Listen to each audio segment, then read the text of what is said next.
grandfather was a welder. I used to see him in the garage making noise and making sparks and everything, and it looked cool to me, so I used to come in there and watch him.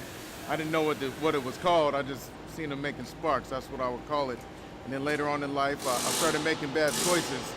And I'm about to go into a heart-wrenching story of staggering genius, where I made mistakes and where I turned that around into making a life for myself. I had an opportunity to go to Job Corps, and they had multiple trades out there, and I got to go around and visit all the trades and see which one I wanted to take. And as soon as I saw those sparks, I said welding was what I was going to do. Not too many people can do what we do. You got to love this, man. You got to really love this. You got to be part of your heart and part of your being to really do this. It's not just a physical thing, it's a mental and a spiritual thing too.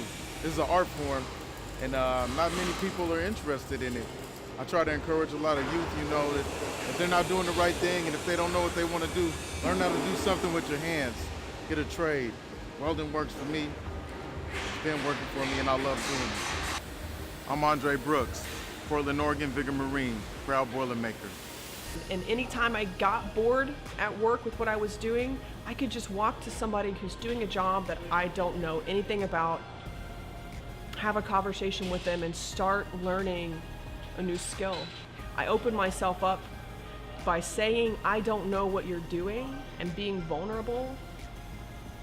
I opened the door for a vast amount of learning and knowledge.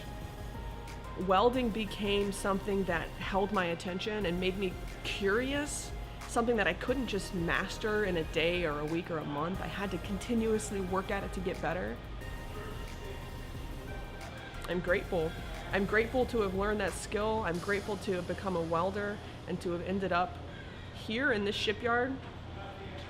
I didn't know when I walked in the gate 3.5, 4 years ago that I was going to fall in love with this place and find a home that I didn't really think existed as a job.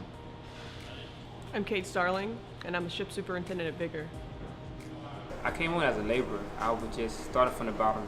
Vigor is one of those companies that you can start somewhere, but you can end up another place. You don't just stop at one place.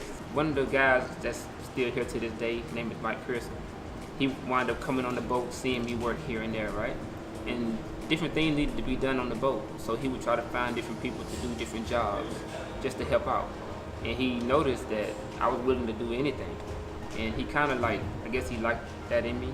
So he took me to another level. I wound up doing insulation, then paint. Then, I don't know how I did it, but I wound up shifting over to fitting.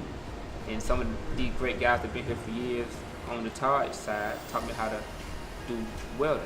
So when they finally bought their own yards and they got their own things established, it just took me to a whole nother level. It got even better for me.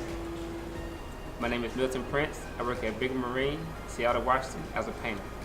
I love my craft as an electrician, but I want to take my knowledge and learn other things and different crafts besides just electricity. So I'm going to South Seattle College for welding school, which is here on the Vigor shipyard.